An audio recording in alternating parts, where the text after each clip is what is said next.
The NovoTHOR's built like a tank. I mean, I said this to James, you could envisage, instead of having a house with 5 bathrooms, you only had 4 bathrooms and a whole body light bedroom. You would just hop into it 10 minutes before bedtime and you'd sleep like a baby.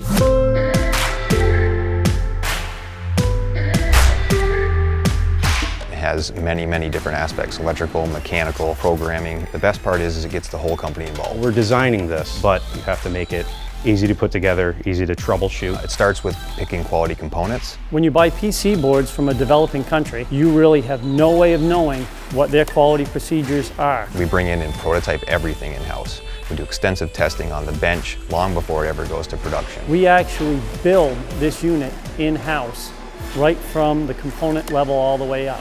I can walk into the shop next door and say, stop, this isn't what I want to see. Engineering can be on the production floor within minutes, and we can address what's going on. On the THOR products, it's very important to be using the right kind of test equipment. So we use a Spectris spectrometer in order to measure the infrared light that is emitted from the product. We use a grid and test from multiple locations to assure that we have a uniform output. The reason why we're using that particular spectrometer is because it gives us direct readings in watts per meter squared or milliwatts per square centimeter, and that is what we need for our dosing targets. LED Dynamics also are relentless in their pursuit of excellence. They test everything before it goes on a circuit board and everything after it goes on a circuit board, and when the final assembly happens, they test it again. So we're very passionate about all the products we make. They're our babies, if you will.